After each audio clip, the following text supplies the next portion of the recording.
Assalamualaikum warahmatullahi wabarakatuh. Perkenalkan, saya Nera Kirwo dengan NIM 210101A019 dari Prodi Teknik Informatika kelas 5A.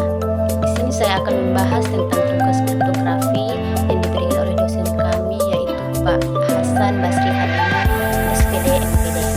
Oke, materi yang akan saya bahas di sini adalah pertama fungsi, dan yang kedua adalah aljabar abstrak. Untuk materi yang pertama adalah fungsi.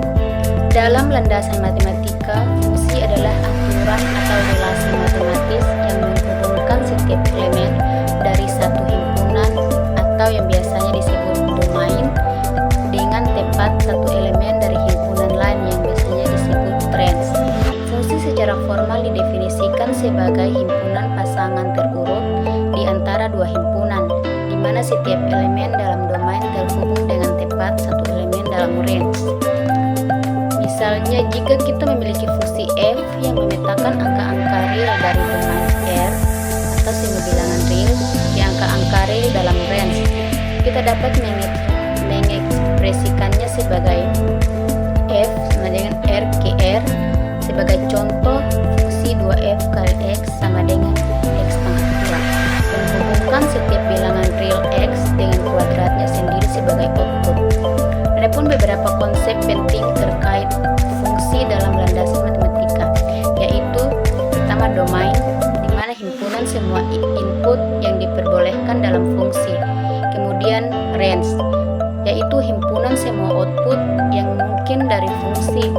Kemudian yang ketiga adalah grafik fungsi, yaitu representasi visual dari hubungan antara domain dan range dalam koordinat Cartesian. Kemudian selanjutnya adalah fungsi komposisi, yaitu operasi di mana output dari satu fungsi menjadi input dari fungsi lainnya. Kemudian yang terakhir adalah fungsi inverse, yaitu fungsi yang membalikan aturan fungsi asli. Untuk materi yang kedua adalah aljabar abstrak. Aljabar abstrak adalah cabang dari matematika yang mempelajari struktur aljabar secara umum, tanpa terikat pada interpretasi konkret atau representasi khusus. Fokus utamanya adalah pada konsep-konsep dasar yang mendasari struktur matematika, seperti grup, gelanggang, bidang, modul, dan struktur-struktur lainnya. Aljabar abstrak memiliki aplikasi luas di berbagai bidang matematika dan ilmu terapan, di antaranya termasuk teori bilangan, geometri, kriptografi, fisika, kimia, ilmu komputer. Selanjutnya adalah struktur aljabar abstrak.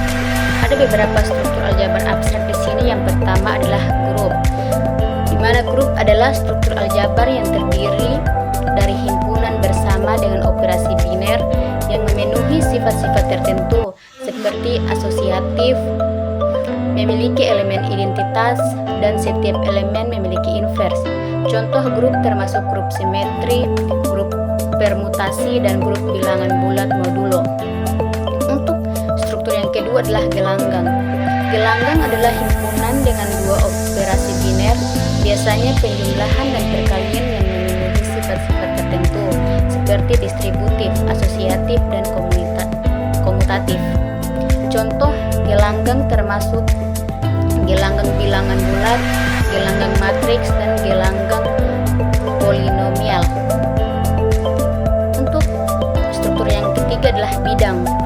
Bidang adalah gelanggang yang memenuhi sifat-sifat tambahan seperti keberadaan inverse perkalian untuk setiap elemen 00. Contoh, bidang termasuk lapangan bilangan real, lapangan bilangan kompleks, dan lapangan bilangan rasional. Untuk struktur yang terakhir adalah modul. Modul adalah generalisasi dari ruang vektor di mana skalar berasal dari gelanggang, bukan hanya dari bidang. Contoh, modul termasuk modul atas gelanggang bilangan bulat dan modul atas gelanggang polinomial. Terima kasih. Assalamualaikum warahmatullahi wabarakatuh.